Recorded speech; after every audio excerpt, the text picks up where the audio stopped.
thank our sponsor of tonight's show, Sacred Spirit Tours. Check out the upcoming tours at www.sacredspirittours.com. Experience a journey into the world of the unknown. Over to you, Sandy. Now, Otherworld Radio would like to welcome Dr. David Louis Anderson. Dr. Anderson, are you with us? Yes, I am, Sandra. Good evening to you and Rick, and it's such a pleasure to be on Otherworld Radio with you and all your listeners tonight. Welcome, Dr. Anderson. To have you. Dr. Anderson, I want to start by saying I'm very glad you accepted our invitation to appear on Otherworld Radio. I know you don't give many interviews, and if I recall, the last known public radio interview you had was on Art Bell's Coast to Coast. I wanted to thank you in advance for sharing your time with us tonight. It's my pleasure. David, to give our listeners a little bit of background about you, let's go way back in time to the very beginning. Basically, I have a three-part question for you. Where you grew up, how you got involved in the Air Force, and at what point you developed this interest in time travel. Let's start there. Oh, wow. Okay, so where I grew up in the United States of America in a city called Weirton, West Virginia, in the northern panhandle of West Virginia. I was actually recruited at a pretty young age by the United States Air Force to get involved in some of their research programs, which led me on a course quite unexpectedly to work as a scientist for the Air Force Systems Command stationed out at Edwards Air Force Base in the Mojave Desert in California. There I was involved in high-speed navigation systems, and then space-based systems, then very, very high-speed space-based navigation systems where, I got involved in modeling a lot of the phenomena and effects that happen, as we know today, from inertial frame dragging around rotating bodies like the Earth. And through that work, I was fortunate enough to make some insights into later what I labeled time warp field theory, and has later led to our designs in time reactors and other forms of time control technology and applications. But the insight came from within the Air Force during my research there, and after about 5 years with the Air Force, I decided to pursue my work with a little more passion and vigor on a private basis outside of the military.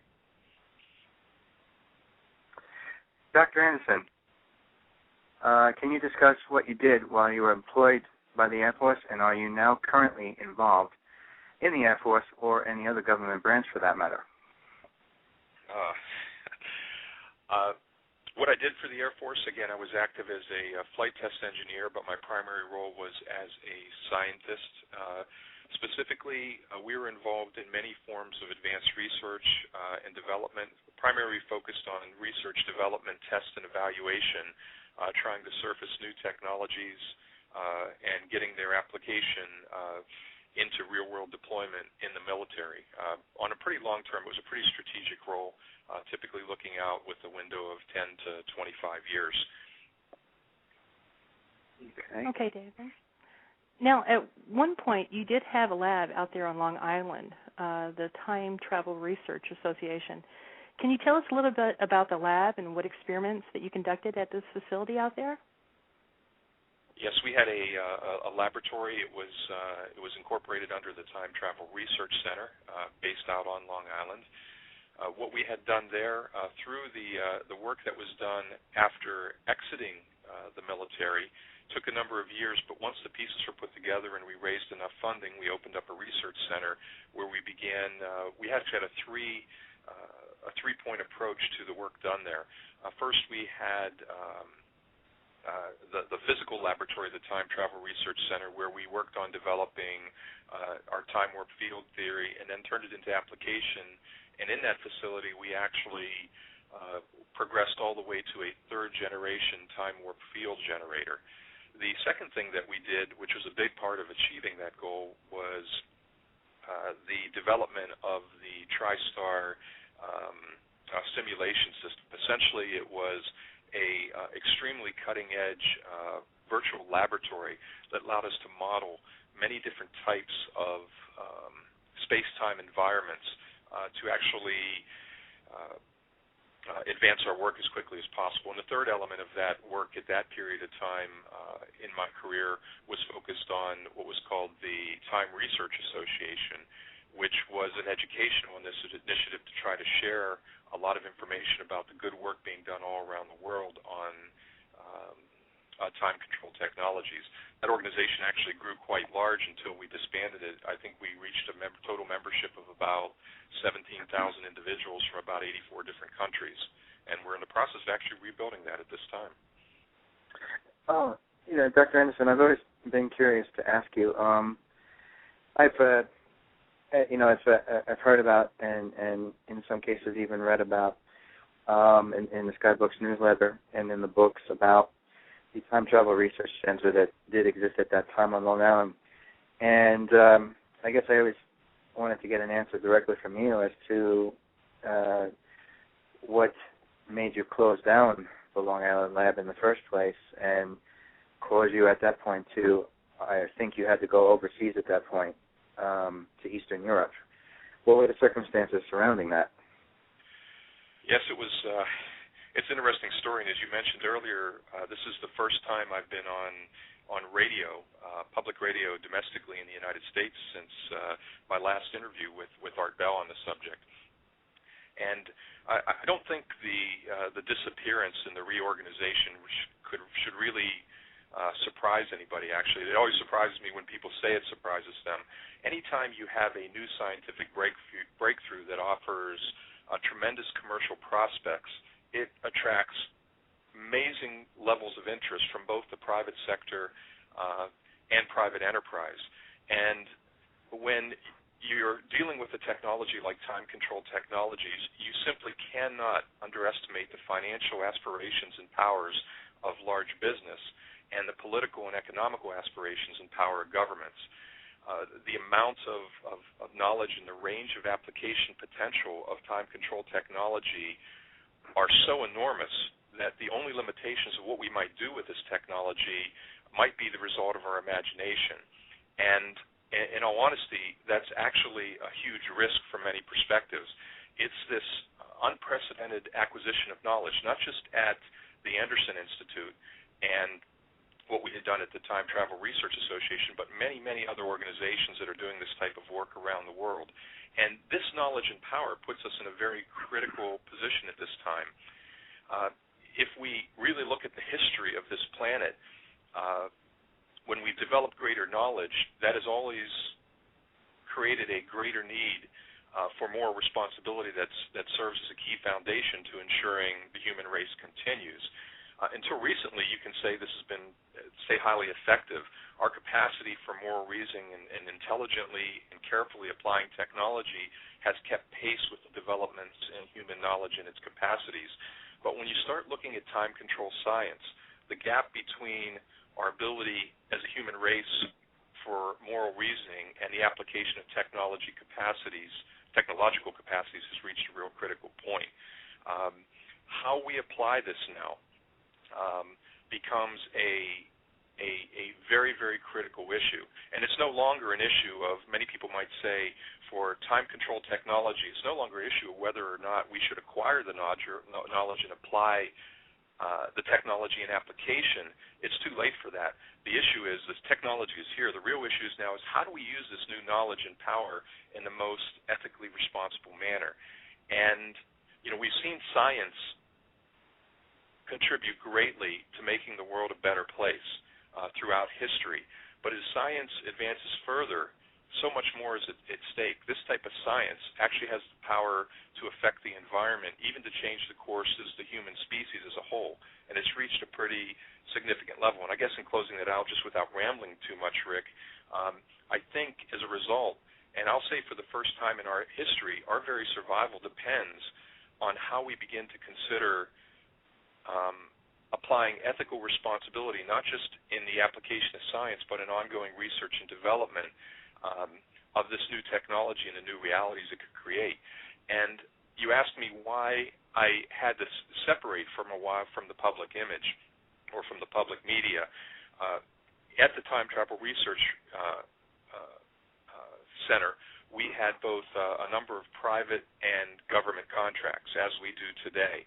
And the visibility and the results that we were seeing in the work were so profound, and the need to protect that was so high that we decided that the best way to do this was to take, I don't want to sound so covert, but essentially to take the program underground and underneath the radar, why we established a wider network of competencies. The results we showed in our first three generations of time warp field generators were profound. When we hit the third generation, we realized what we had, and we needed two things. We needed to desperately work to control how this is applied and used, and second, we actually reached the point where we needed additional resources beyond what we had. So what we've been doing for the last 5 years is establishing a network and an organization that spans from Japan through Korea and India and the United States that we leverage through the Anderson Institute. Interesting.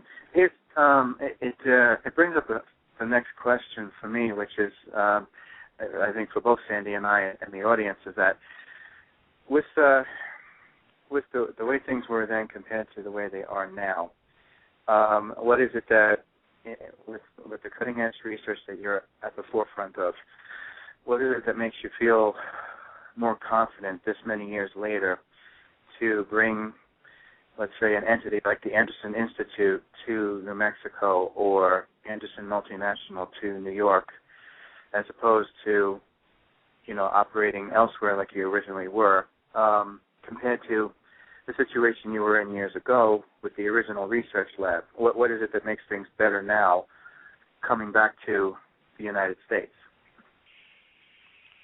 That's a great question, Rick.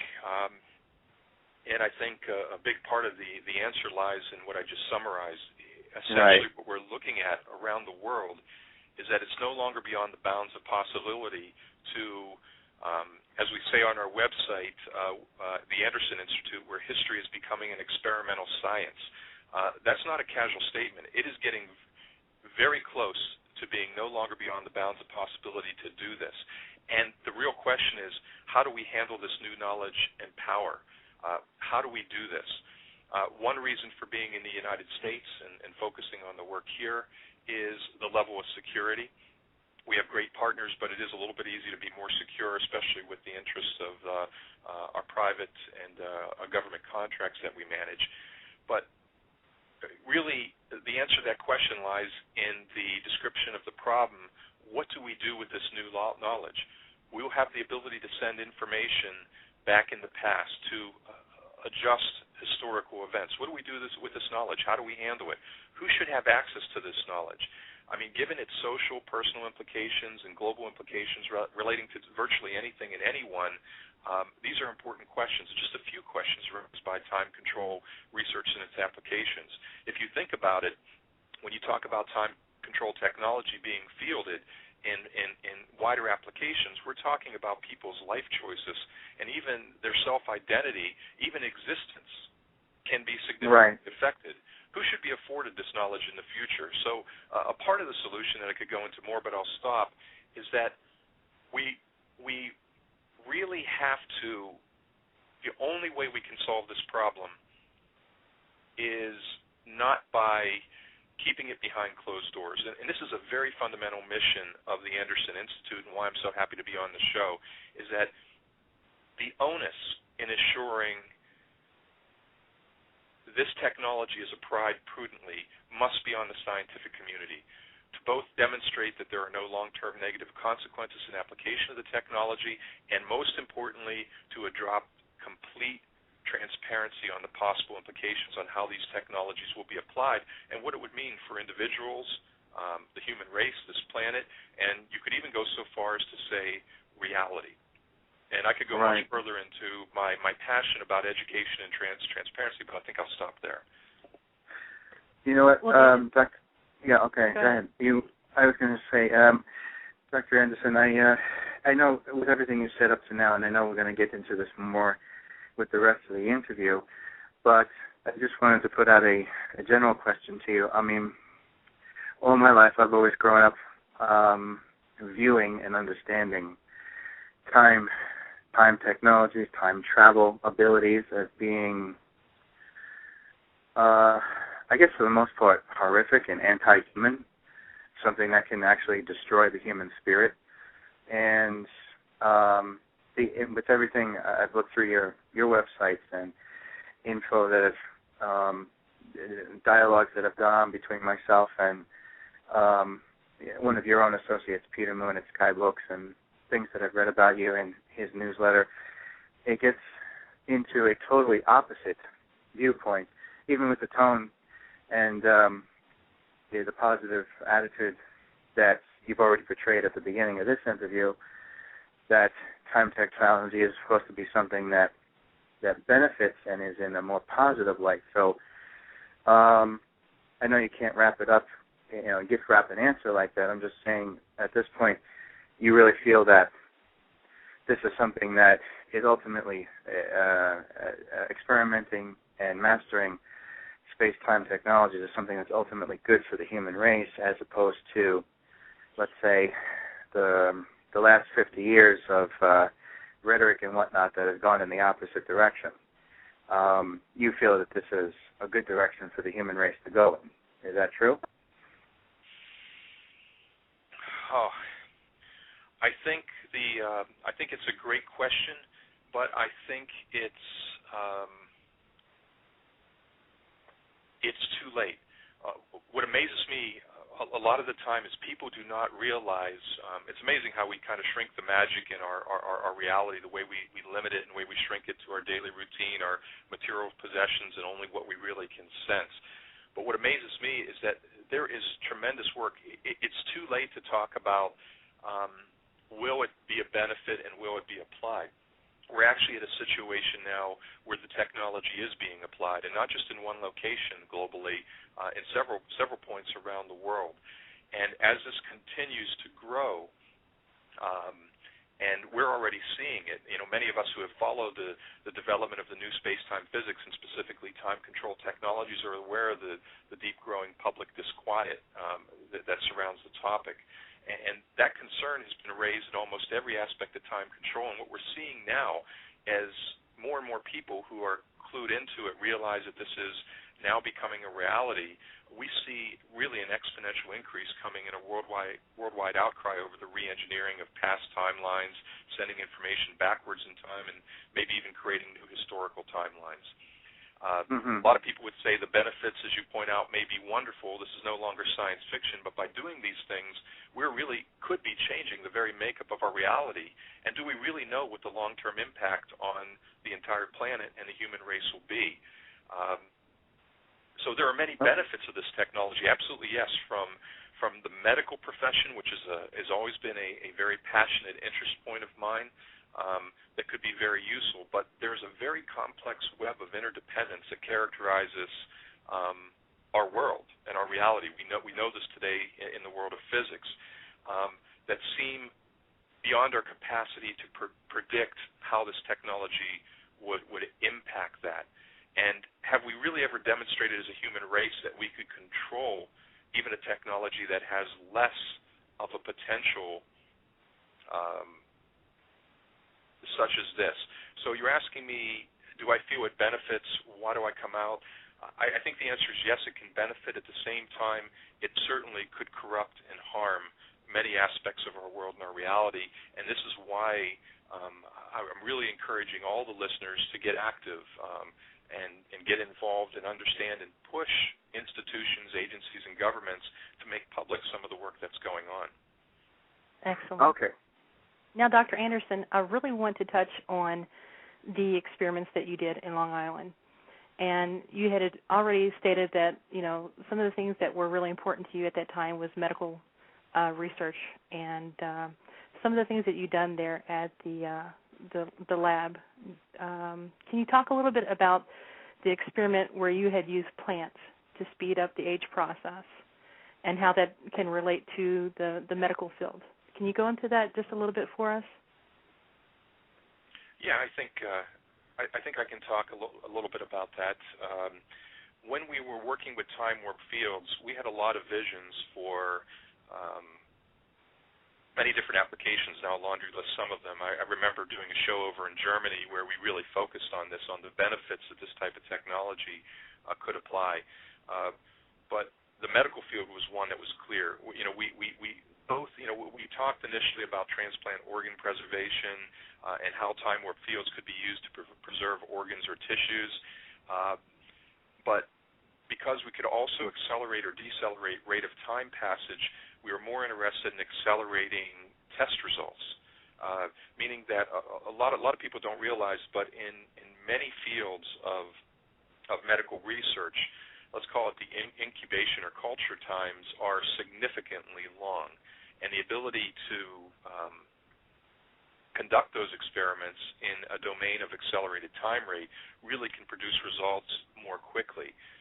One of the obvious benefits is in almost the world of science fiction is once you can retard time rate in a closed field would be literally retarding diseases, or at a minimum creating stasis fields where the damage that is propagating through a living organism, be it plant, animal, or person, could be slowed down until the problem could be dealt with or to prevent it from being a lot of damage. We use plants a lot because in the early time warp field generators we had a lot of problems with what were boundary fields, where energies were Dopplered up or downward that created let's say, quite destructive and harmful effects in terms of radiation. Okay. I really want our listeners to understand what Dr. Anderson is saying here. They actually had solid results with slowing down the process of, I guess you would call it, and excuse the term that I'm using, retardation of the plants itself. And about how this discovery that you made during that time, how that could benefit the medical community. Has that progressed? Has your research been able to get into the right hands for this to actually be implemented today? Well, it's interesting. There's a two-part answer to that. The first answer is no, it has not been fielded in public application at this time, and going back, but on the other hand, we have made some significant progress. When we first started, as I mentioned, what time warp field is, we had the ability in the lab to create a spherical time warp field where inside the sphere we could slowly accelerate or decelerate the time rate relative to the area outside of the sphere. And when we started working with plants, we had a lot of problems. We couldn't control the boundary layer and controlling the sustainability of that living organism when the field was activated, deactivated, and during the operation of the field. The field generators we use today have literally completely eliminated that possibility. But one of the things that we have done, as I mentioned, we took our work underground. We closed the center, we redeployed most of the resources to New Mexico, and then we began setting up a wider development team on a global basis to pursue the technology. So most of the work that we do now has been kept very much under wraps. As you do know, we do have a facility out in New Mexico. We even have some photos of some of the tests that we've done out at the facility. But with regards to fielding the technology for public consumption, no, we haven't done that. We're not really happy that we can control the proper use of the technology at this time. Okay. Now, how did you and your research end up in Romania? And can you tell us how you got involved in the Lantacron out there? Oh, it's maybe not so much related to the work. It's a funny story. I actually had a friend call me one day. He was a good friend, and he says, Dave, hey, I was going to talk to these kids at a youth camp. Would you mind sitting in for me? And I owed him a favor, so I said, sure. I said, where in California will this be? He goes, no, it'll be in Romania. But I said yes, and I always keep my word, so I ended up making a trip to Romania. And in the course of that, I met with some different government agencies, and I met an individual by the name of Domnule Sorin Rapanovic, who's now become a partner in a foundation we set up, and that was as a result of visiting one of his programs, which is called Atlantacron, a summer academy of learning in Romania.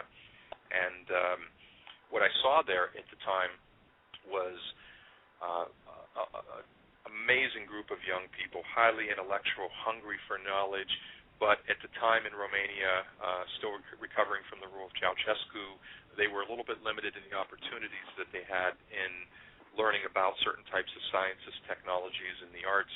And so as a result of being so emotionally moved by the motivation of these young people and their hunger for knowledge, my friend and I set up a foundation called the World Genesis Foundation, which since then has continued to grow and sponsor that event in Romania, a few in Moldova, in Myanmar, and a few other locations around the world. But it was by accident I got involved in it, and it's quite separate from the work that we do at the Anderson Institute, but it's a big part of our charter there to aggressively give back to the global community. Okay. Rick, I know you had a question. Yeah, Dr. Anderson, I was going to ask you about the purpose. I don't know if I know you were talking about it, but the overall purpose of Atlanticron, and how did the World Genesis Foundation get started? That I found interesting, too, because I've been visiting that website quite often and looking through it. So I was wondering if you could talk more about that as well. Yeah, it was, again, by accident that I made a trip to Romania to substitute in for a friend who was working at NASA at the time, but had previously worked with him at Air Force Systems Command. And again, after I visited the first summer academy, I was so moved by it that I came home and I spent about 6 months learning of what it takes to set up a not-for-profit foundation, and we set up the World Genesis Foundation. Its motto, basically, you got to be careful if you get me talking about this, Rick, because this is a very strong passion point for me. The mission of the World Genesis Foundation is to leave no child without hope for the future, and our charter leads us to focus in areas of the world where there are no alternative programs for youth. So we tend to focus in areas where that maybe don't have as much opportunity as other areas of the world to have access to some of the different educational opportunities. And this is how we started the World Genesis Foundation. It started quite slowly, and it's continued to evolve. And today, myself, Domnule Sorin Rapanovic, and an ambassador for the Republic of Moldova, Mr. Corneliu Chișu, are heading the board of directors for that organization. You know what, Dr. Anderson, based on everything we've talked about up to this point, I do have a couple of interesting questions coming out of the chat room here. However, one of those people from the chat room, who you know very well, is actually on the air right now, and I think he might have a few questions of his own. Peter Moon, can you hear us? Can you hear me? Are you there? Okay, we can hear you. Yes, we can hear you. And I know you had some questions in the chat room, and you came onto the switchboard, so I figured you might as well have the opportunity to ask him yourself since you're here. Well, certainly. And I think I'd like. Hi, David. Hello, Peter. What a pleasant surprise. I thought you were going to be in an airport sometime tonight. I got home early, and I got to listen to the whole show so far. Oh, wonderful. I have an interesting question for you. It'll totally take you by surprise, but because so much of what you were alluding to and so much of what is important when we talk about other time experiments like the Philadelphia and Montauk experiments is the human factor. And I just wanted to ask you, this might be very interesting to yourself, but certainly to the audience. In the serious scientific stuff that you've done with time and whatnot, what is the funniest thing you ever encountered in your scientific research? The funniest thing. The funniest is in strange, or the funniest is in human laughter, almost like that would be good comedy fodder. Honestly, it's preceded by shock. It's when people actually have the opportunity to see a time warp field generator operate. Because the first reaction is they don't believe it, and the second reaction is almost very uncontrolled laughter when they see what can happen when you can reduce time rates or reverse time rates in a field right in front of your eyes. And I know that sounds maybe not hilarious, but watching the reaction, and very few people have had a chance to see a time warp field generator in operation, but those that have, the reaction is amazing, and it's invigorating because it talks about the tremendous opportunity we have. And it also, and if I spin into funny strange, Peter, it would be, the funny strange part is that in some ways that people are so amazed by it. It sometimes surprises me. Sometimes, we've talked before, and I've talked many times publicly how people talk about time travel and paradoxes. And paradoxes are really simply places where our rational minds bump into their own limitations. Rick, you used the word before when you were younger. You looked at time travel and you talked about it being horrific in some ways. In a lot of ways, people don't realize something that my favorite author and two of my favorite scientists did. Favorite author was Edwin Abbott, who wrote Flatlands, and two of my scientists I respect the most because of their ability to visualize was John Archibald Wheeler and Edwin Taylor. And what this book and these scientists tried to communicate to the world, which is funny, strange to me, is that people don't realize that the way they see reality in the universe that we're in. I remember, I'm going to go off on a tangent here for a minute, but I remember a long time ago, many, many years ago, I was walking through, actually in a cave in Romania, and I saw something inscribed on the wall, these old ancient hieroglyphics or carvings, and basically what it said was, in Romanian, was Noi nu vedem lucrurile așa cum sunt, noi vedem lucrurile așa cum suntem, which means we don't see things as they are, we see things as we are. And in a way, our human brains are like, I always like to use the analogy like a television set. We live in a world, in a reality that's a dynamic web of information and energy. And like a television set has a little tuner on the front, and you can change channels that tune into certain parts of that information and energy, say in the electromagnetic radio spectrum floating around the air around us. The human brain is just like that. We don't see things as they are. We see things as we are. Our ability to think about time is a product of our biologic and cultural evolution over the entire history of the human race, and we have a very, very difficult time seeing what's real. And I mentioned Edwin Abbott's Flatland. He wrote a book about these mythical two-dimensional creatures who lived, little dots who lived on a flat piece of paper, and they lived in their little two-dimensional world. And as they moved around their little piece of paper, let's call it, they'd bump into lines and like our walls, and they'd move around and they'd interact with each other until one day when a three-dimensional sphere came down from above and passed through the paper. All of a sudden, these two-dimensional creatures saw this mysterious dot appear, a circle that grew bigger, then it shrunk, and then it disappeared as it passed through their two-dimensional world. To them, that creature was godlike. It was unimaginable. They couldn't understand what it was. And then I also mentioned to you Edwin Taylor and John Archibald Wheeler. They wrote a book, I think, that was fantastic. And basically, if I wanted to summarize it in one sentence, if you were to take time on your wristwatch and convert it to meters, you would shrink space-time physics down to basic algebra. And when you do that, by putting time, forget what your brain does, because our human brains, essentially what is their function, is to rationalize what we see in our perceptions with our belief system in our brain. And our perceptions are flawed. We're a product of our biological and cultural evolution. And what they did is they showed in their preliminary work on what's called the invariance of the space-time interval that the relationship between time and space is basic algebra. All you have to do is change your way you're thinking. So, Peter, I know I went around in a big circle, but the funny, strange thing to me is that people don't realize that we do not see things as they are. We see things as we are. And if you don't work hard, if you really want to understand what's happening in the new physics, you have to step beyond it and challenge yourself to really study that concept and reflect on yourself about how you perceive your world and how your perceptions affect what is really happening out there. Look, that's a good answer, and what I must make a follow-up to that. It reminds me of it's very suggestive of why the government doesn't show people UFOs.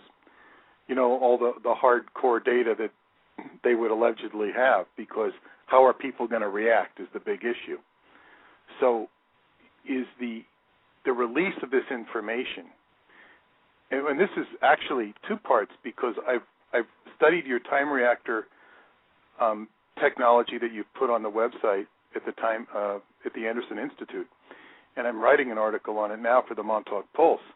But this technology that you've developed solves so many of the world's problems, like the energy problem. And this is an old paradigm in the world of energy. The government has restricted all of this new technology that would solve the world's problems, but this trumps all those other technologies as far as I can see.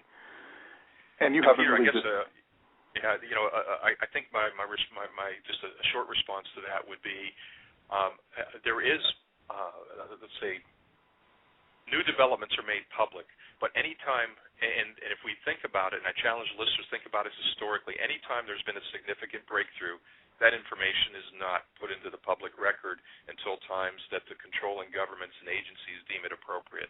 And that's where we're sitting now. And you're so true, the technology is positioned to really solve a lot of problems. And we're not just talking about the United States. Again, there's real fantastic work and results happening in Japan and South Korea and India as well as here. So what you're saying is it's already happening, it just hasn't been announced yet. Yes, but I think again, as a human race, we have to make this information public. It's a difficult problem. We need to look at the question on how we apply global ethics that we've never been able to do before to a new technology. And we also have to consider, and this is going to sound really strange coming from me, it's not so adequate to adopt a position that, our responsibility is simply as a scientific community to further scientific knowledge and enhance our technological power. And also as importantly is that we should not let this knowledge and power be left to the choices of individuals. We have to become much more critically aware of what we're developing and why. We need a higher level of collected effort to determine how we apply this. And this is one of the reasons why we slow down now, going to your point. This is an amazing and powerful technology. Let's talk about the threat to the oil industry. There are powerful business entities and political entities that do not want to see this come out. There are powerful entities that want to see it come out. There are powerful entities that want to see the application of this technology be secluded, let's say, to individuals or one or two select agencies for the non-power generation related activity. And it's a very, very complicated web of trade-offs that have to be considered as pieces of the technology are fielded. That's very interesting, and you must study something. You must have studied game theory or something like this, something similar, to be able to deal with. It's almost like a mathematical equation. The politics, does it fit into mathematics or any, as I say, game theory or anything that you could perhaps instruct us on? Yeah, if we got into game theory, it would be interesting. I almost would bypass it. I normally would agree with you if it was 10, 15, 20 years ago, but now it's gone past that. It's an educational imperative that we must implement for scientists as well as every person in every country of the world. The stakes for what we're talking about are so high. The decisions about the course of the research and the fielding of applications and what to do with this technology is extreme. The technological possibilities and how they're developed, and boy, I'll have some friends who will be kicking me over a beer, I'm sure, in a couple nights, cannot be left in the hands of scientists. They cannot be left in the hands of business interests, and it cannot be left in the hands of government officials.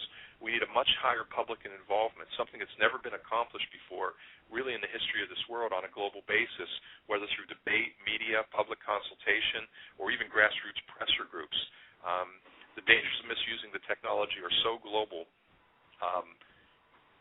it could involve the potential catastrophe for all humankind. So we kind of need if you will, a moral compass that could separate us from our differences, whether they be religion, scientific, doctrinal, whatever, to guide us on how we apply it. And this is a new media and a responsive, interactive media, is what you're alluding to, a new media. Yes, exactly. Hey, Dr. Anderson, Yes. I just wanted to let you know. It was Peter Moon.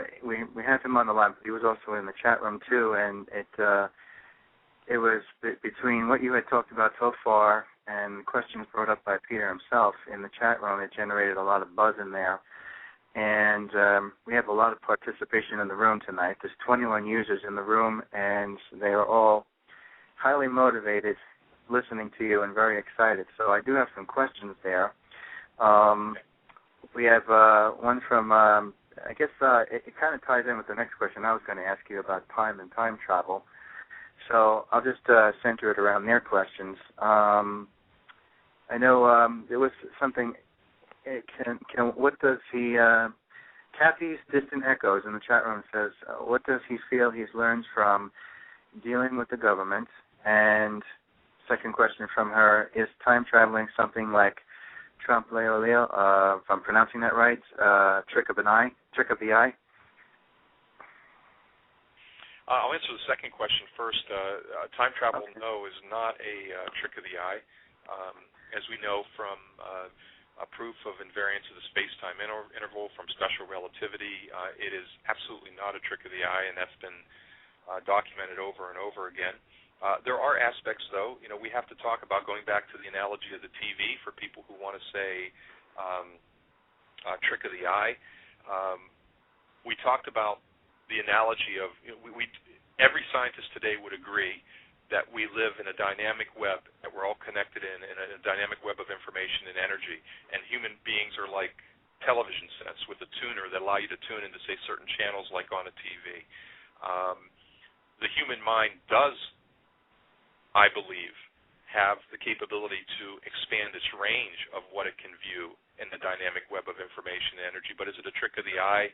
I would say no. It's more of a training of the mind and the body's perceptions. And I have to apologize, Rick, I lost the first question. Could you repeat it for me? Oh, that's no problem. Yeah.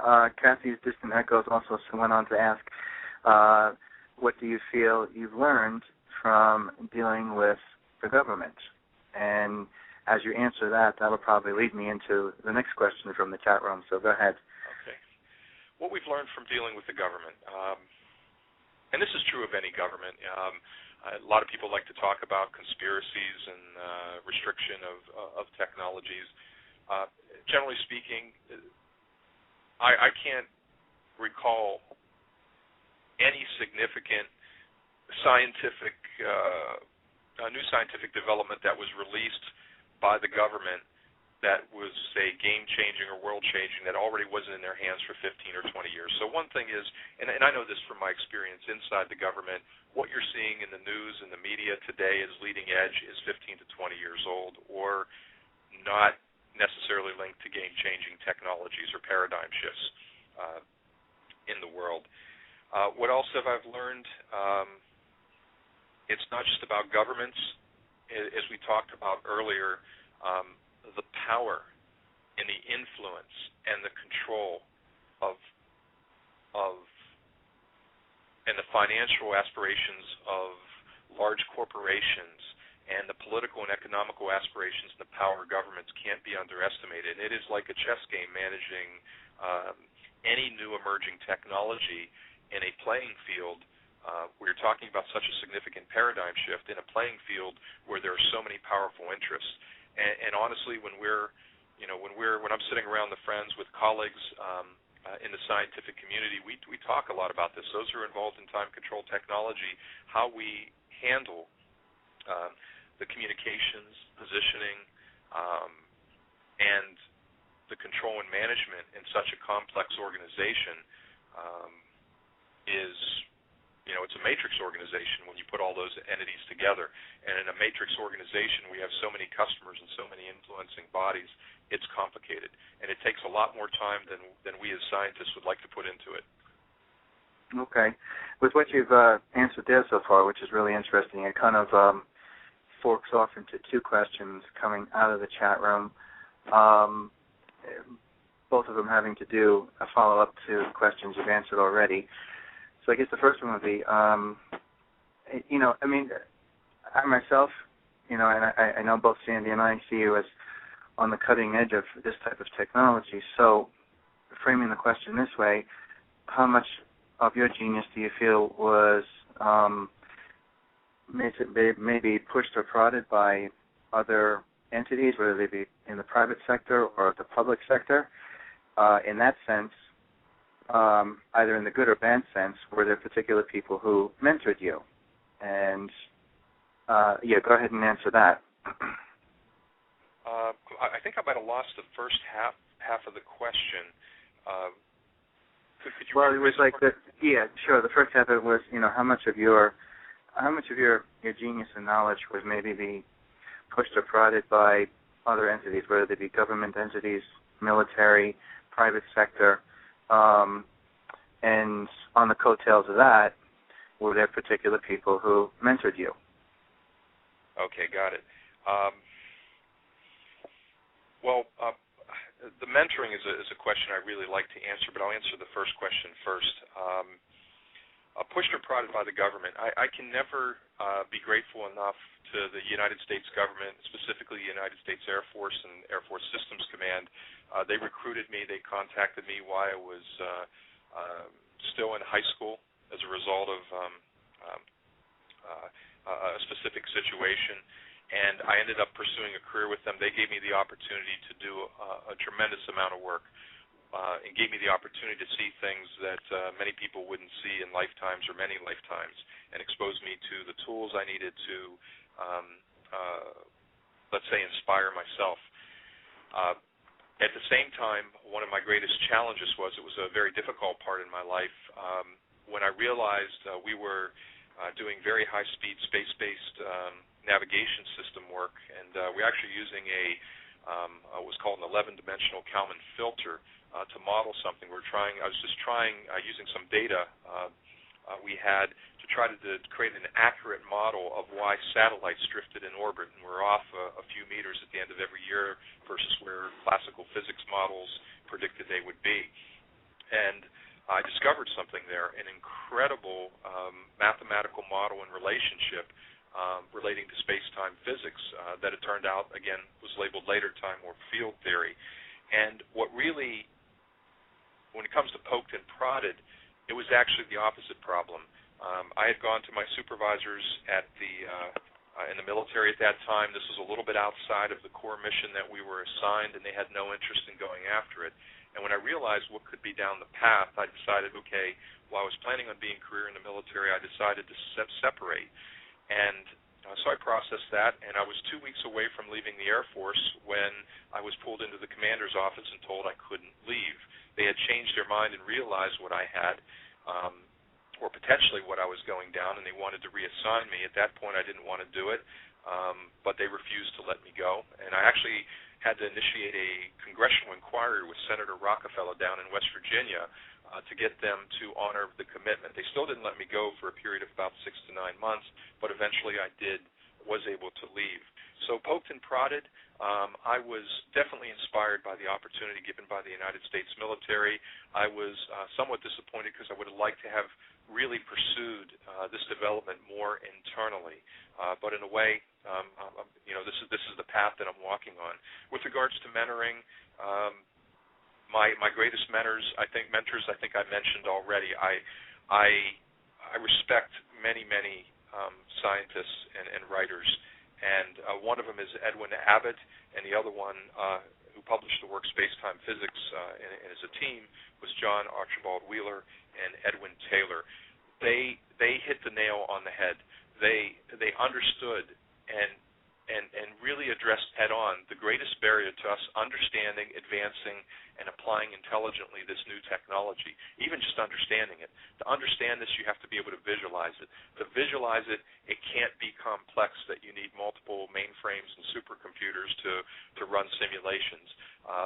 In their book, Spacetime Physics, they boiled it down to basic algebra, and if you can see it, you can actually see the relationship between space and time if you read it carefully and really reflect on it. So from a mentoring standpoint, those three individuals would probably be the greatest influence on me. I'm glad you mentioned those authors. I'm going to have to look them up myself. Just to round it out here, and then I know Sandy has some questions for you. I know you touched upon them before while you were talking to Peter, and asking, answering one of my questions too. You mentioned about it. Oh yes, it was a question about the trick of the mind. You did mention on the coattails of that about the human mind being able to expand its parameters. I do have a question coming out of the chat room from Hippers Dave that says, can you prep your mind to time travel? And I suppose the question came up in regard to expanding the parameters of your mind. Okay. The answer is that, my short answer to that is, being that I'm not an expert in biology or the physiology of the human brain, I'm not really qualified to answer the question, but I'll share my opinion. Two parts of the opinion would be, maybe I'll share 3 parts. The first part of the opinion is, we all know that the brain is an energy-mediated process, and energy travels relatively fast. There's a lot of beliefs that being that the brain is an energy-mediated process with signals passing extremely fast, that the human mind does have the ability to be able to control time. Going back to the analogy also that the world is a dynamic web of information and energy, I don't say that casually, by the way, to set the stage for answering this question. The world is a dynamic web of energy. We see this in quantum mechanics. We see quantum entanglement. We see all different types of tests that show literally that we're living in a world of a dynamic web of energy. And if you look at Buddhism, Hinduism, Taoism, the particle accelerators of the world, and then the new laboratories, all they're doing is rediscovering the ancient wisdom. And that ancient wisdom, that's not an argument to say that everything that ancient wisdom held was correct, but almost all those ancient wisdoms hold the fact that the human mind does have the ability, if trained properly, to be able to command time. And I do respect that. I do respect the views of Buddhism. I think it's interesting. You know, we talked before about people not being able to perceive time. There are different cultures in the world that literally don't have the concept of time in their languages. Right. We talk about, like, for example, the Navajo Indians. The Navajo Indians never had in their language, they never had a past, present, or future tense. They never talked about the temporal quality of an event happening. They only talked about its quality.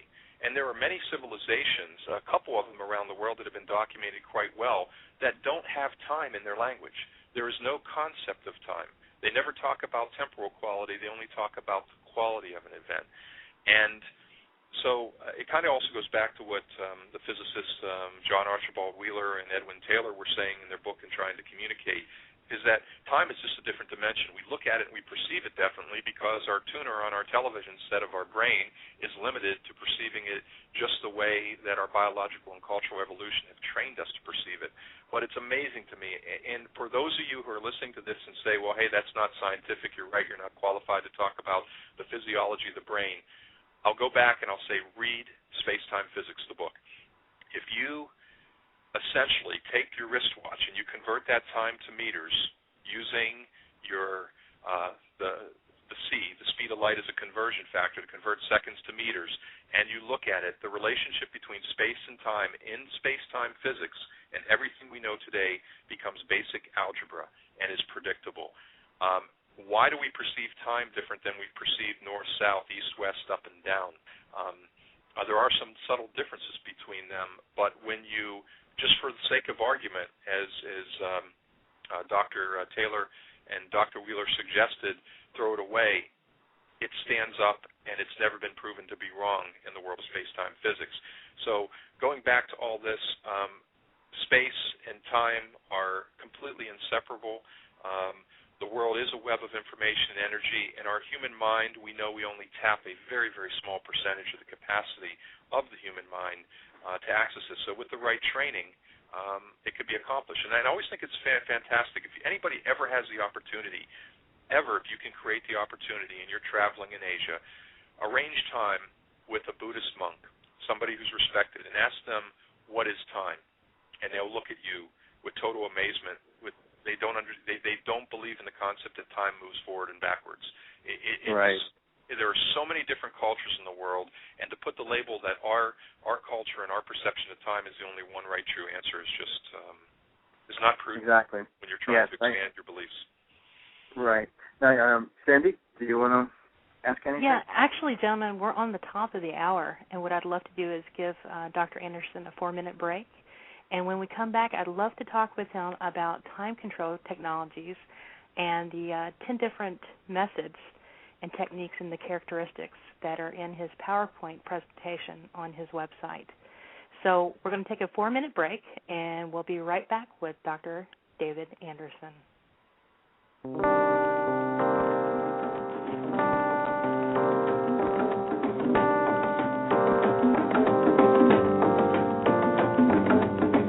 We're all connected to each other, biologically, to the earth, chemically, to the rest of the universe, atomically. I think nature's imagination is so much greater than man. He's never gonna let us relax. We live in an in-between universe where things change alright, but according to patterns, rules, or as we call them, laws of nature. I'm this guy standing on a planet. Really, I'm just a speck. Compared with a star. The planet is just another speck. To think about all of this, to think about the vast emptiness of space. Billions and billions of stars, billions and billions of specks. The beauty of a living thing is not the atoms that go into it, but the way those atoms are put together. Cosmos is also within us. We're made of spark stuff. We are away. The cosmos can know itself across the sea of space. The stars are other sun. We have traveled this way before, and there is much to be learned. We're all connected to each other, biologically, to the earth, chemically, to the rest of the universe, atomically. I find it elevating and exhilarating to discover that we live in a universe which permits the evolution of molecular machines as intricate and subtle as we.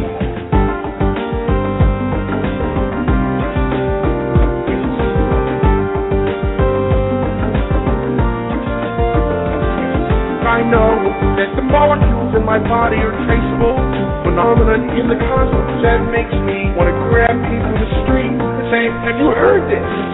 The beauty of a living thing is not the atoms that go into it, but the way those atoms are put together.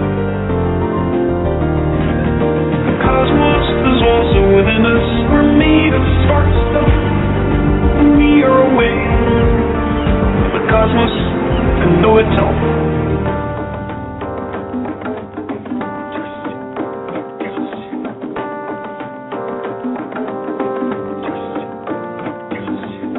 There's this tremendous mass of waves all over in space, which is the light bouncing around the room, going from one thing to the other. And it's all really there, really there. But you gotta stop and think about it, about the complexity, and really get the feeling. It's all really there, really there. The inconceivable nature. To think about all of this, to think about the vast emptiness of space. Billions and billions of stars, billions and billions of specks. The beauty of a living thing is not the atoms that go into it, but the way those atoms are put together.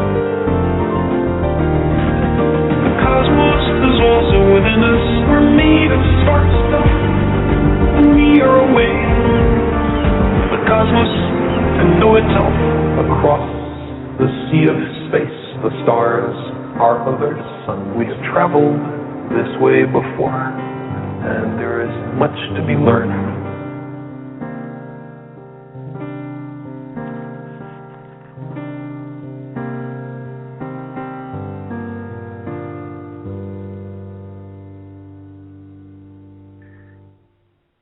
We have an upcoming event we want to share with our listeners tonight.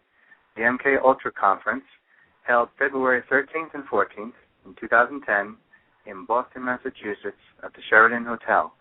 Check it out if you happen to be in the area at the time.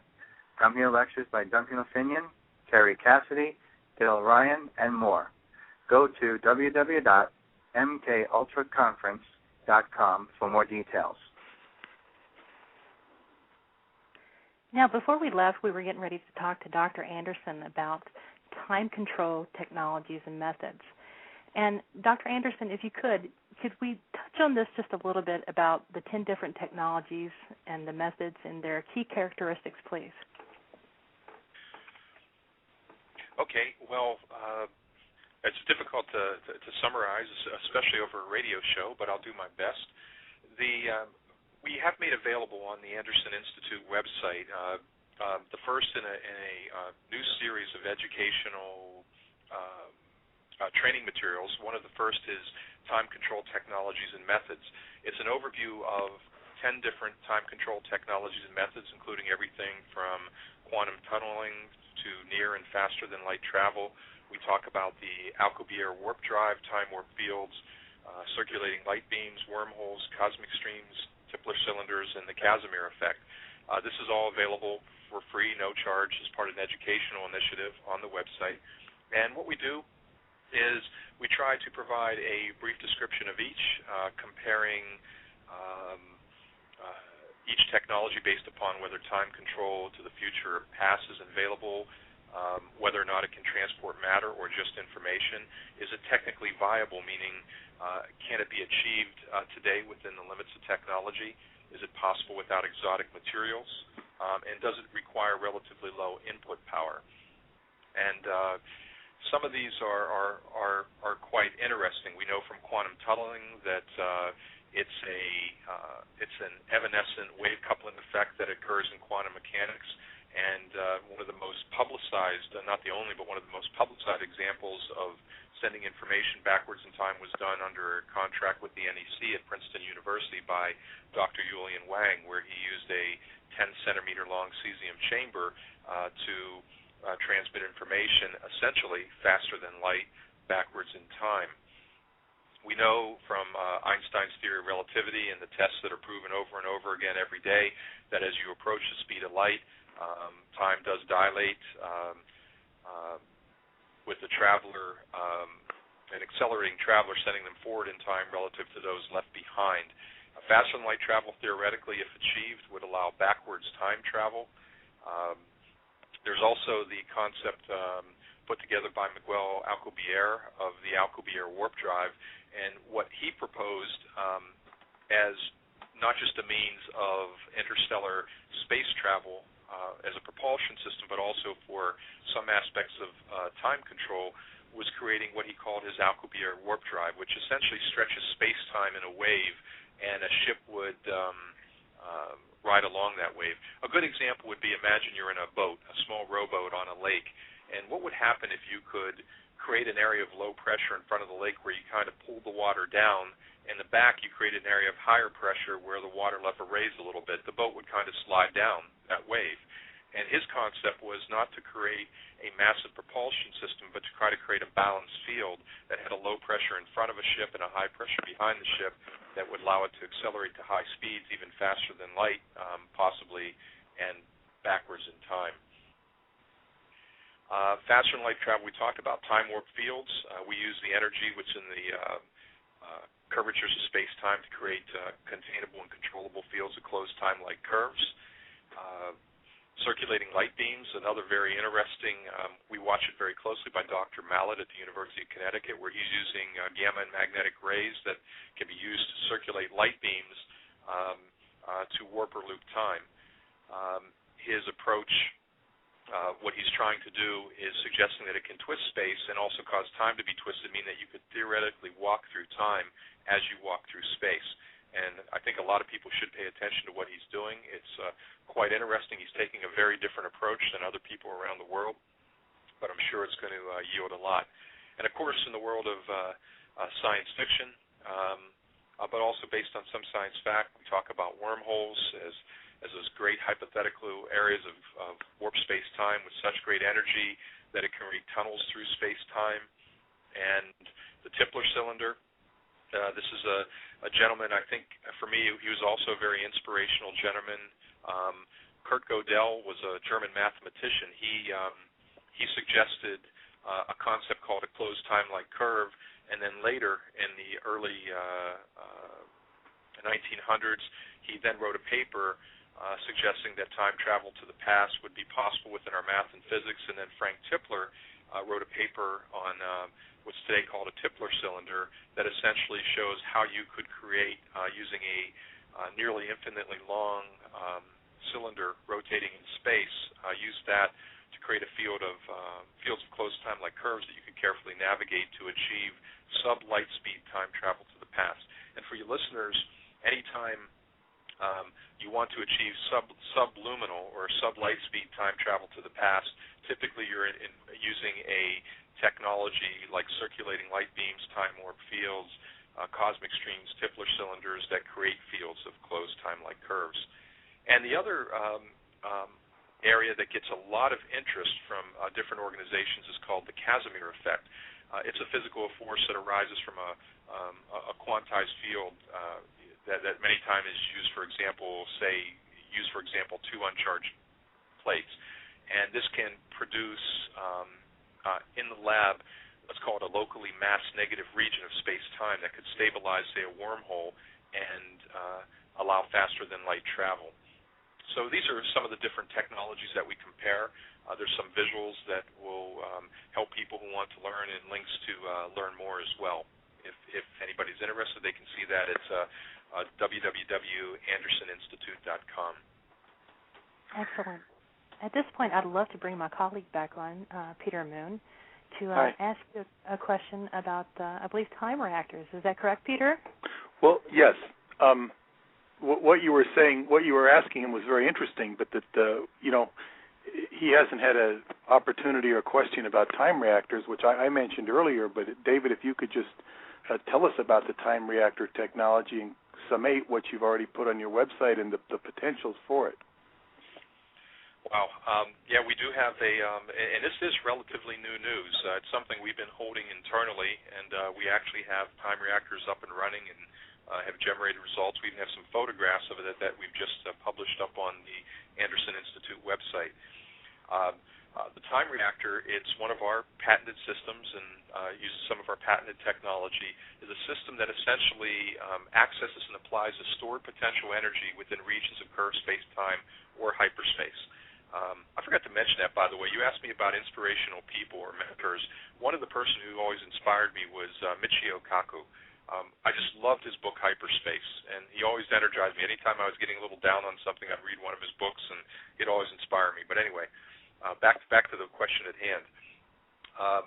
Basically, what we've done is we've developed a system that basically uses the effect of inertial frame dragging is what we call a space-time battery. As the Earth rotates, we know has been predicted by Einstein's theories as well as proven by the gravity probe B experiments, is that we have an effect called inertial frame dragging, which basically twists space and time. Imagine space-time like a fabric. As a rotating body spins, whether it be the Earth or any other, it actually twists space and time around that rotating body. And that tension has a tremendous amount of potential energy. A lot of people look at it and say, well, wait a minute, you only measure that in a few arc seconds per year. But if you do the math and you look at the potential energy, the amount of energy that's induced to create that curvature of space and time, the energy levels are extremely high. And obviously this world lacks a real abundant source of plentiful and clean energy. The power generation systems we use today are inefficient, expensive, and create very dangerous or harmful byproducts of operation. And we also don't have an easy way to create reliable source of long-term sustainable closed time-like curves, including time warp fields. They're quite difficult to create, even in a controlled laboratory setting. And a time reactor basically generates both high levels of clean power and containable and controllable time warp fields and closed time-like curves. essentially a short description of it. You can see illustrations and even an actual firing image of firing and test online. It includes that you must be in an environment where you are operating a time reactor in a region spread out across 2 points of curved space-time. It can be any area. It could be around the moon, around the sun, around the planet. We use a reactor emitter that sends out a multi-pass signal, typically surrounded by reactor power collectors that essentially bridge 2 different paths between that 2 points. You can say through space-time, you can say through hyperspace. I hate labels like that, but essentially what we do is we create a path for the potential energy in one area of curved space-time to discharge into another. And that creates a tremendous amount of energy, but also near the power collectors itself, it creates fields, intensely concentrated fields of closed time-like curves. So I've stopped there because I can go on this quite long, and I don't want to bore your listeners to tears here. The website is pretty expository and pretty simple. Exactly. Now, Rick, you had a couple of questions from our listeners in the chat room. Yeah, Dr. Andrews, I just want to let you know, whatever you talk about with us tonight, it's definitely not boring because everyone in the chat room is like doing somersaults and hula hoops through here with everything you're talking about. It's generating a lot of questions here, and the 21 people that we started off with tonight are still here. So usually a chat room, people bounce in and out. It's been a solid 21. Tell them they need to call in, Rick. Yeah, I know. I mean, be so shy. I keep putting the call-in number in there. If anyone in the chat room wants to call in, make sure you're using 347-857-1104, and call in and we'll get you on here to talk to Dr. Anderson directly. However, Dr. Anderson, we do have questions coming out of it. I guess people feel more comfortable doing it this way. There's one from, if I'm pronouncing this right, Damn Neck Guy, that says, how could we set up, since this is in relation to the academic applications you were talking about before, how could we set up our own time portal, if that's even possible? What would be the cost of the equipment, and who is the person that could put it together for us? Well, the cost is obviously for this area of research, the costs are high. The costs are very high. Start measuring in tens of millions. But again, I encourage people, and I like the caller before. I can't recall his name. He asked about the human mind. There is so little. We know the world is a dynamic web of information and energy. We know we can move through time as easily as we move through the 3 dimensions of space.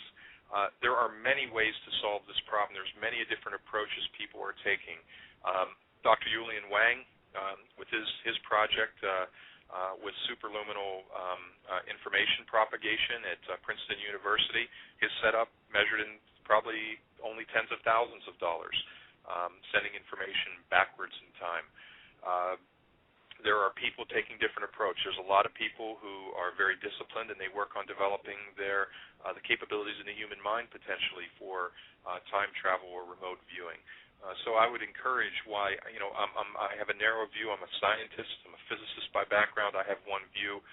We have to realize that through the entire history of the human race, nobody's been able to really accurately define what time is, and that tells me that there's a lot more than one way to solve this. So the answer is to do it. Say, for example, if you want to build your own time reactor or time warp field generator, you're measuring it in tens of millions, but at the same time, that may not be the only approach that can get you the results that you might be looking for. Now, Dr. Anderson, I'm sorry. Go ahead, Rick. Oh, no, I was just going to say, one more key question. I know Sandy has someone on the switchboard calling in, but there is a burning question here coming up in the chat room from Spirit Wolf. It goes like this. Does any of David's work parallel any of the time travel technology as in the Montauk Project, or more specifically the Montauk Chair, or the Tesla-based time travel technology as expounded by, let's say, Andrew Basiago in his experiences? I know that's loaded. It's like 2 questions in one, so answer it any way you want. Oh, wow. I think the short answer is why there's a lot of connections and inspirations from what was done in Philadelphia and at Montauk. We wouldn't say we had direct involvement in that. With regards to Andrew's work, believe it or not, I don't know the answer. I can't talk about my work, but while I worked with Air Force Systems Command, I was assigned to on 2 occasions to the Defense Advanced Research Projects Agency, DARPA, and I also know that Andrew was as well. But we might have been involved in the same project, but it could have been compartmentalized. But unfortunately, I can't go further into any details on that. Okay. Sandy, do you have someone from the switchboard? Yes. Thank you, Dr. Anderson. Let's see here. Area code 917, you're on live with Dr. David Anderson. Yes, hi, good evening. This is quite a profound show. I'm calling from New York, and I just had a couple of questions. This is really amazing stuff. We've charted, I'm a friend of Peter Moon, so we've charted Dr. Anderson's work from quite a number of years back, and we know the trials and tribulations that he's faced. I just had a couple of questions that I'd always wanted to ask, and one about the time-warped field. It sounds like some of the crop circle formations have seemed to also exhibit some sort of time anomalies, and I was wondering if there might be any theories regarding a correlation between your time-warped field experiments and the effects found in crop circles. And I have to say this technology truly sounds way out of the box. It almost sounds like alien technology. And I was just also curious to know, not just the crop circle question, but whether the technicians working in the experiments, including yourself, Dr. Anderson, experienced any unusual effects from working around this field, changes in consciousness, and also were there any changes in DNA in either the plants or other living organisms that had been used in the experiments? And it sounds like this may have already been implemented as far as getting information back into the past. If so, I mean, it does sound like, trying to ward off a 2012 scenario. I was just wondering if there are efforts to try to stem off an upcoming catastrophe, and I don't mean to be a gloom fairy about that. Thank you. This is an amazing show. Bravo. Thank you. Thank you, caller. Oh, wow, what a pleasure. I can't believe I get to speak to both Peter Moon and I know that was Marianne Martini on the line, a very, very special lady, and I'm very flattered she decided to listen in and call in tonight. Marianne is actually the largest sponsor of the World Genesis Foundation, and her light and love that she has put in the world has reached, amazing. I will say literally tens of thousands of youth that she's given the opportunity to study different aspects of science and the arts and education, communications, just amazing lady. And I'll do my best to answer. I'm going to start on a weak note. Mariana, with regards to crop circles, unfortunately, it's an area that I'm not very familiar with. I've paid attention to some documentaries, and I know there's a lot of speculation that the formation of crop circles are done in a time-altered scenario, which is why nobody ever sees them being formed, even those that seem to be filmed literally almost real-time on cameras, as we've seen some recent documentaries presenting. But I'm really not qualified to answer that. You did ask the question about what type of effects on technicians and DNA of plants or people. First off, when our early time warp field generators, yes, we absolutely did have adverse effects on living organisms, but those adverse effects were literally limited and absolutely explained by the boundary fields of the time warp fields, the boundary layer, where the frequencies were Dopplered up. When you change the rate of time in a boundary layer, frequencies get Dopplered up and down, including Dopplered up into harmful radiation. So some of the DNA damage we saw in some of the living plant organisms that we had done testing on were completely consistent with that you would see outside of a time warp field or a closed time-like curve. With regards to technicians, we have had, I'll say, minor incidences of nothing ever serious. We take safety in our operations to be very high. A lot of people have been, how do I want to say, exposed to different aspects of the fields with no harmful effects other than maybe rings appearing on the skins, different symptoms, but nothing ever has been attributed to causing a serious problem with any of the technicians in our laboratories, either be it at the Time Travel Research Center when it was operating in Long Island or New Mexico, or at the Anderson Institute out here right now. And I believe your last question from Marianne was with regards to a catastrophe. We talked about that early on in the show tonight, and we really need to examine the questions of how this technology is used from the perspective of global ethics. It's grounded in fundamental human values that go well beyond religion and science or any one political or cultural belief. Again, it's if we want to avoid a catastrophe, it's not adequate to adopt the position that we just need to further the scientific knowledge and enhance our technological power, and we can't leave this to individuals. The stakes for the world are so high that the decisions about every step we take in the course of research and how to apply the knowledge and the technology cannot be, again, left in, I would personally, even though a lot of my friends would kick me, they prefer to see it in the hands of the scientists.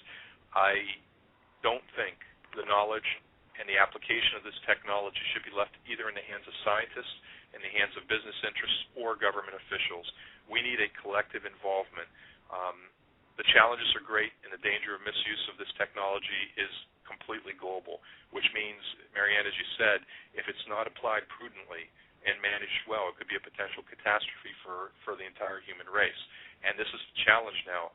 Even when we take something that maybe has an equal potential for damaging like nuclear power, while we try to set up moral compasses to guide that on a global basis, we can't. We failed. And here's something that is potentially equally as beneficial or destructive, maybe even more, and we don't have a model for a moral compass that we can use collectively and effectively. And this is a challenge, and this is why a lot of our partners, whether they be private investors, government agencies, or commercial businesses, are a little stumped in how do we field gradually the real-world applications. So with regards to 2012, I don't know if that answers your question, but I hope I came close. David, this is Peter. Let me give you a model to reconsider, because you'll be very familiar with one aspect of this, and this is when the world faced a crisis in 1948 or whatever with the creation of the State of Israel, and they wanted Albert Einstein to be the president of Israel, and he refused. Now, there are a lot of problems with, the politics around Israel and whatnot, but I'm saying is, had he not refused, might the world have been a better place? I can't answer that, but it's, as far as there was physics, they were trying to put a physicist in charge of a very potentially volatile place. It's just something you might want to look at when you do your homework. Well, Peter, I'll do that, and it's actually an interesting area that I've somewhat locked onto lately. I've been very fortunate to meet many high-ranking government officials in India, and what amazes me is India continues to just grow exponentially as a world superpower. They have their presidents are put in place based upon their achievements in academics and the field of science. And it's a very interesting model that they use, and I understand your point where you're going. With these challenges being so great, how do we get that collective moral compass to avert a global catastrophe in the application of this technology, where sometimes we can't even get countries to agree within their own borders? I have an important thing to add here, and this is what you saw at my house when you saw the video of me talking in Transylvania, is that what the Jewish Kabbalists had said is that this universe is the way it is because of a departure of the original feminine energy, which I had called the solution to the, because when you have the female sort of caring for the Earth, like if you had females in the UN, it would be a whole different viewpoint than men, and it's a very important component, which I had said unites with your work, but it's a completely radical departure from what science would normally think in. I understand.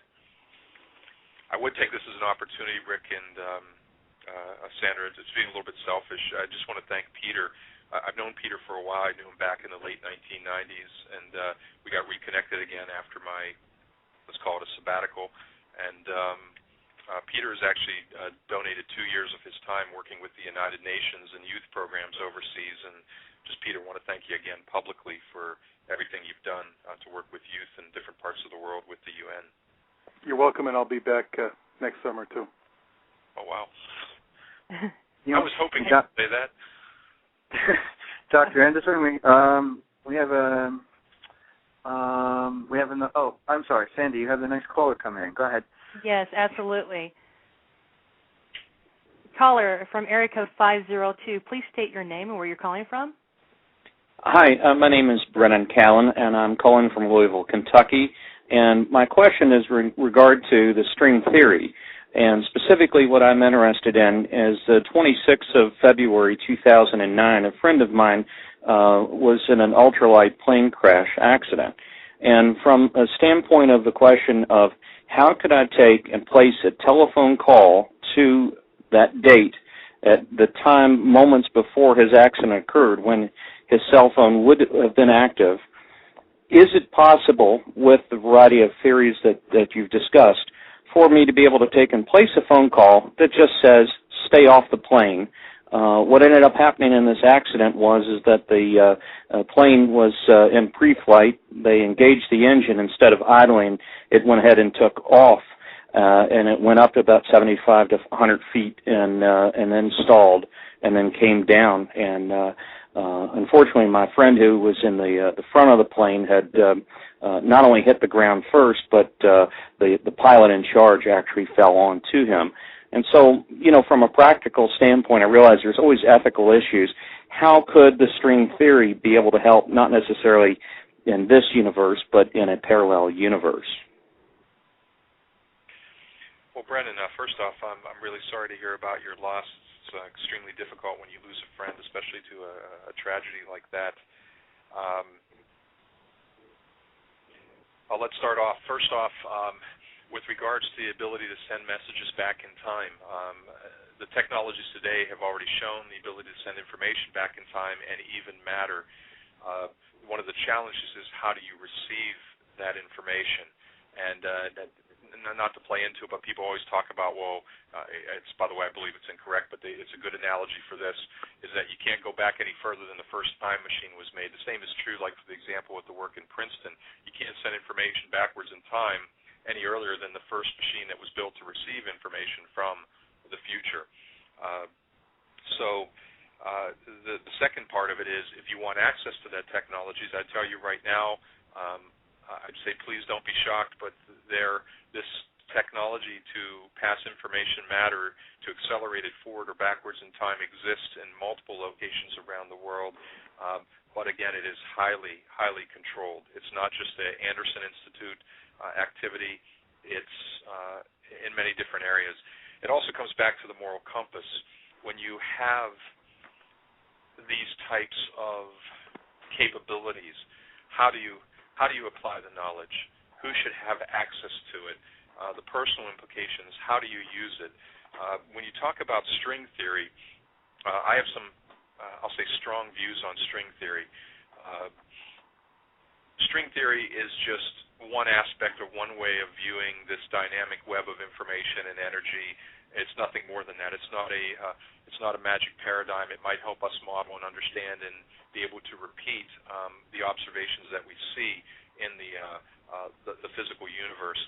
In of itself, it's not going to allow you to send information or matter forward or backwards in time. So I would separate that out. But in short, do those capabilities exist? Yes. Will those capabilities become available to the public in different parts of the world? That's a question that I couldn't tell you. But I would encourage you is that, again, I think the solution to avoid the misuse of this technology and determine the proper use has to come from a higher public involvement. So wherever possible, Brennan, I would encourage you to push anybody who's lobbying in the area to make a lot of the work that's being done in the area of time control and space-time physics research more public. And we'll do our best on our end to make it available to you as well. Hey, Dr. Anderson, I have some more interesting questions for you based on everything you've been talking about up to this point. Kathy Stitsinesco says, do you have a mechanical way of dealing with time? Do we have a mechanical way of dealing with time? I'm not sure what part of the conversation inspired that question, but I figured I would put it out there, and you can answer that or not, or any way you want. Well, okay, so do we have a mechanical way of dealing with time? I think the short answer to that is throughout history, man has come up with many different ways to measure time. Most of that, being mechanical. First it was the rising and the setting of the suns, the passing of the seasons, the motions of the stars and the planets in the heavens. Later it became simplified down to the mechanical oscillations of things like maybe the ocean tides or pendulums or springs and other types of gears and mechanisms. It's progressed today to maybe some of the most accurate clocks using atomic oscillations of cesium to measure time mechanically. But I think what we have to remember is that when we talk about time mechanically, we're talking about it in one space-time reference frame. Time does not pass at the same rate at the same point. Time simply isn't a constant. This is one of the things that I encourage your listeners. For this reader, I'd even suggest that to read a little bit about, or for this listener to read a little bit about Einstein's theory of relativity, and also maybe go back to John Archibald Wheeler's and Edwin Taylor's book, Space-Time Physics. The reason I like that book, again, is it says the same thing other books say, but it says it in a beautiful way. It's almost like a piece of art that talks about how to visualize the fact that time and space are fluid, and do it not with calculus and physics and supercomputers, but to do it with basic algebra through something called the invariance of the space-time interview. And if you really want to understand time and its relationship to space, you can't do it just with formulas, and you can't do it just with numbers and programs. You have to be able to visualize it. And this is why I mentioned a little bit earlier, just to drift for a little bit, I don't like labels like superstring theory.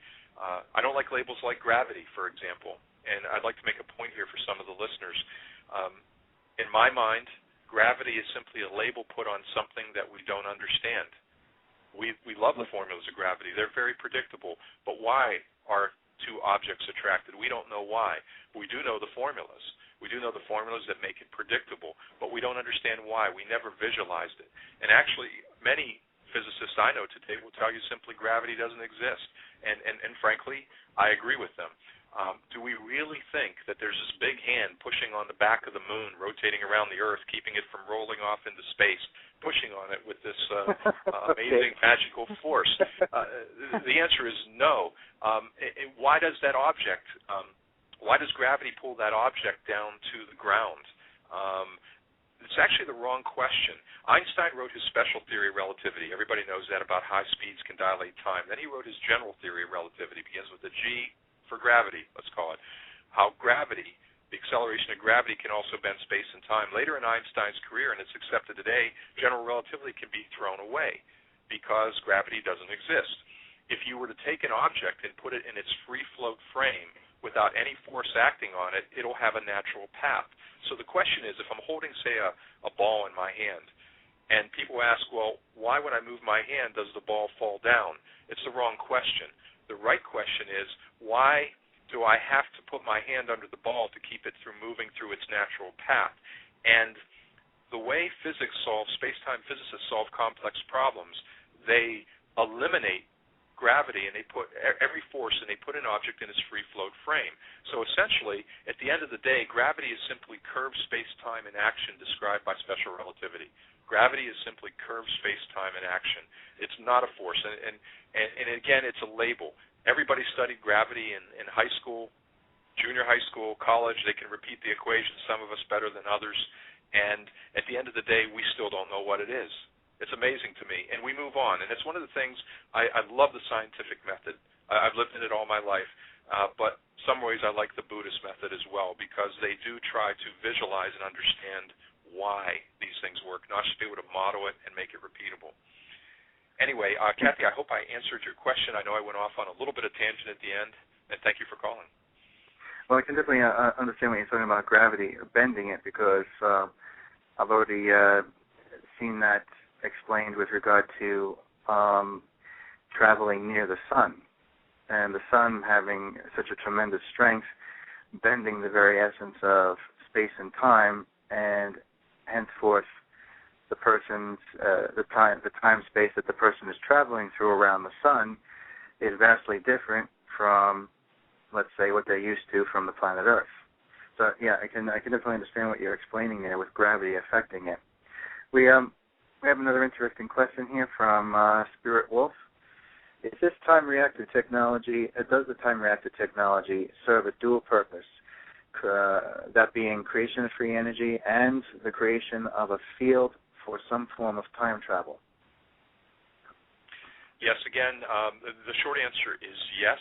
It creates, it does have a 2-point. Our patents on it cover both the creation of energy, basically the ability to access the potential energy. You have to think about the fabric of space-time around the Earth is fabric with the Earth in it, and as it spins, it's like a spring. The tension is built up in that spring, and if the Earth wasn't there, the space-time, the twisted space-time, would snap back into a straight line in every direction. And what we're doing is we're using that potential energy across that curved space-time, which is only measured in a few arc seconds, say over the course of an object, say navigating for a year. But because of the massive size of the Earth and the amount of force required to actually bend space and time, the amount of energy in there is absolutely enormous. The other thing is that energy is spread out over quite a long distance. As we couple that energy, that potential energy in that in a time reactor across 2 points of space-time, across space-time or hyperspace, again, I hate to put labels on things that we don't understand, but as it's coupled, basically that energy is concentrated, and why it might have been a slow, gradual curvature in space-time, as it's concentrated at the point where the time reactor couples the energy to the ground state, we get very, very concentrated fields across time-like curves. And what we do is in the power collector array, we feed that through power conduits into something we call a reactor field chamber, an energy storage device, which right in that proximity, either centrally located or symmetrically located around the circumference, is what we call a reactor field chamber. And through manipulation of the control system, through feedback and control, we can basically sustain as well as control those fields of closed time-like curves. And this is a very interesting solution, by the way. Time reactor, people are going to hear a lot more about it as we continue to go more and more public, because it does something that no other system does. It creates closed time-like curves using natural energy. Many other systems try to create closed time-like curves by putting energy in. It means you need massive amounts of energy. All we're doing, it's kind of like drilling an oil well in reverse, is you're drilling down to a different level of potential energy or pressure. In this case, we're sending a multi-path beam between 2 points in space-time or hyperspace. And just like drilling down for oil, when that path is created for it to be coupled or the energy to pass through, you get the transfer of the energy. And it's pretty simple. It's literally, in simplest terms, we call it a space-time battery. We don't have a mascot yet, like the Energizer Bunny, but we're thinking. Yeah. Hey, you know we'll get like a New Mexico rattlesnake or something like that. Right. We'll have to find somebody to design a logo for that or a mascot. You know what, Dr. Anderson, we do have somebody from California who emailed us. Her name is Amber, and she'd like to know if this is the person we're speaking with tonight, if you are the Dr. Anderson referred to in the Wingmakers materials? The short answer to that is no, Amber. I really appreciate the question. I get asked that question quite a lot. It actually gets a little confusing. My name does appear in a number of different time travel movies. A lot of people were aware of some of my earlier work back in the early 90s, and my name popped up in a few different movies, but I am not the David Anderson in The Wingmakers. Okay. That came off, for anyone who's interested, that came off of our Facebook, which you can find at the World Radio on Facebook. And we also have another question from Kathy's Distant Echoes in the chat room. Rather interesting one based on what you've been talking about. Do you consider vortexes and time tears to be one and the same? Vortexes, and what was the second one, Rick? Like tears in time tears, to be one and the same?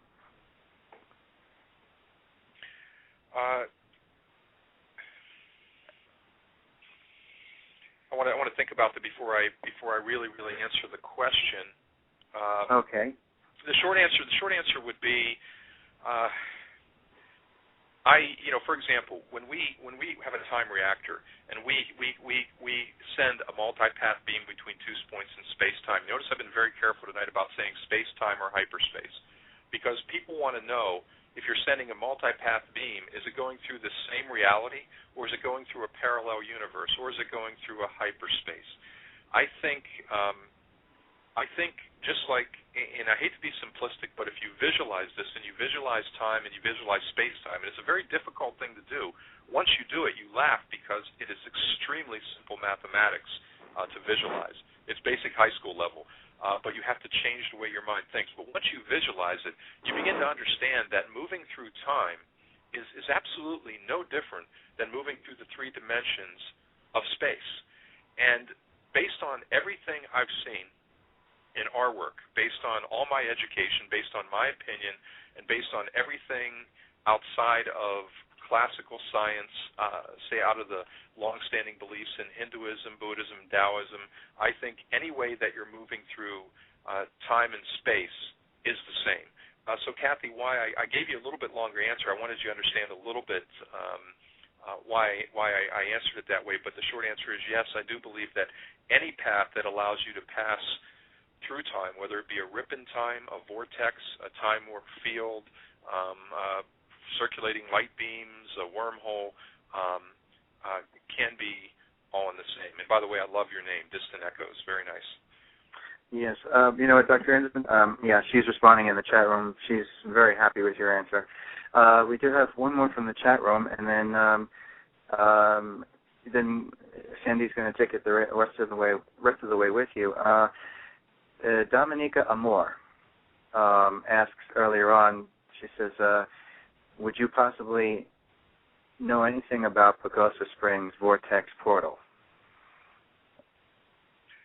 No, how do you spell that? Pagosa, Pagosa. I could be pronouncing it wrong, but I think it's Pagosa Springs. Okay. The short answer is no, I don't. But one thing I would say to your listeners, we'd be interested in any information they want to share if they would write us via the website. And if there's information they'd like to see that's not there in any particular area relating to anything relating to time control, time travel, whether it comes from a scientific, a spiritual, or metaphysical perspective, we'd be happy to improve the site. So just let us know what you need, and we'll look into this. And Dominica, my apologies for not being able to answer your question. She responded by saying, thank you very much anyway. She's been loving it anyway. So, Sandy, do you want to take it the rest of the way?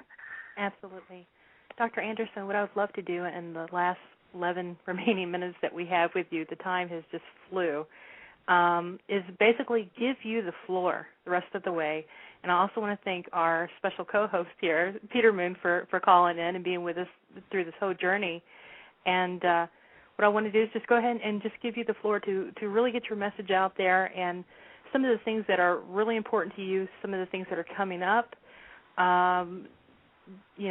some things about Hope Mart, to give the website out about Hope Mart, World Genesis, to discuss the Anderson Institute a little bit more.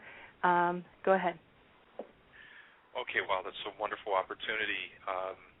The first thing I'd like to do, it may sound, maybe I'd like to make it a little personal. For anybody listening who was a member of the Time Research Association years ago, as we talked about earlier in the show, we needed to take our work a little bit out of the public eye for a period of years. We didn't stop. We actually significantly expanded our activity.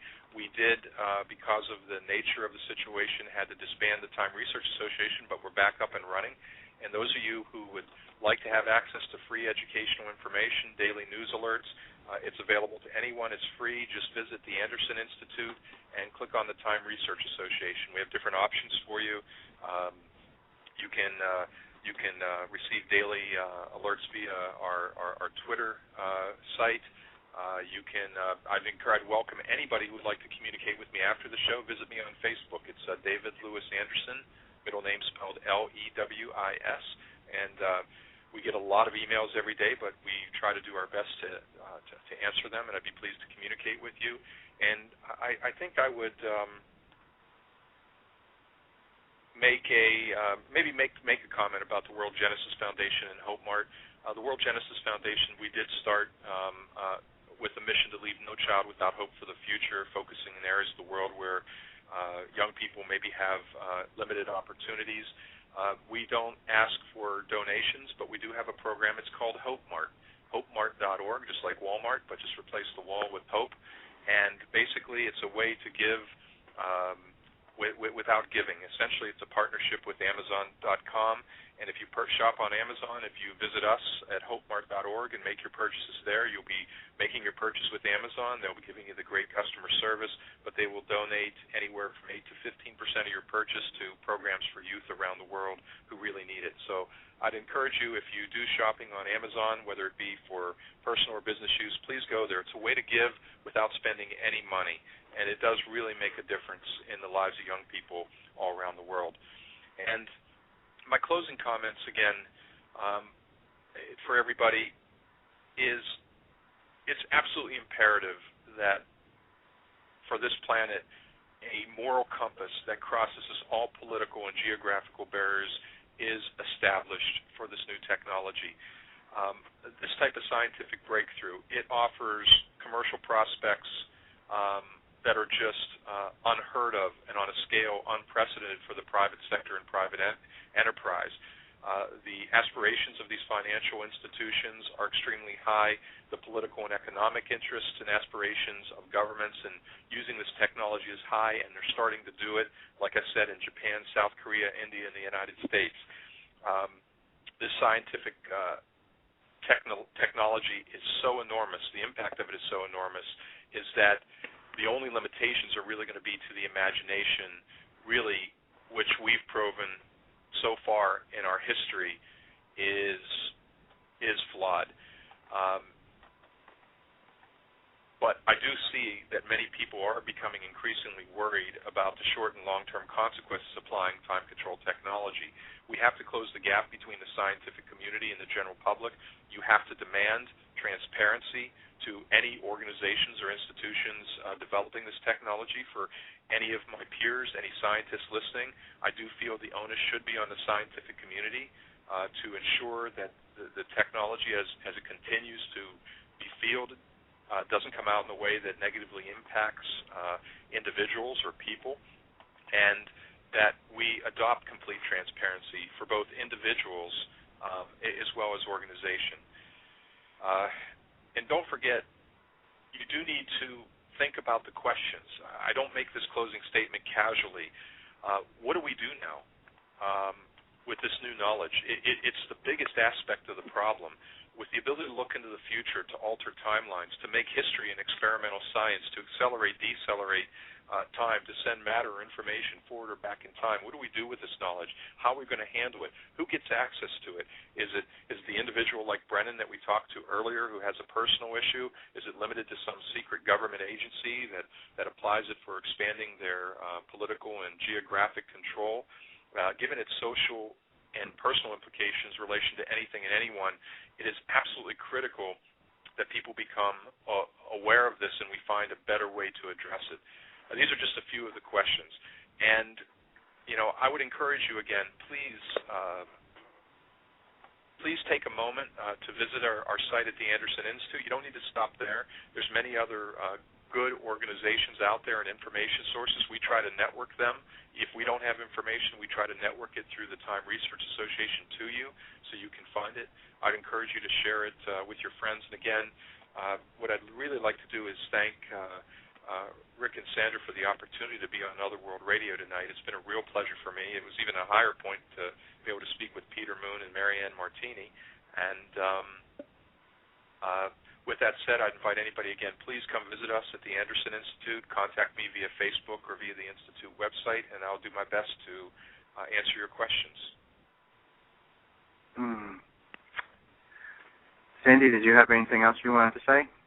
Yes, absolutely. David, Rick, and I also want to thank you for coming on Other World Radio. And it's been a really fascinating 2 hours with you.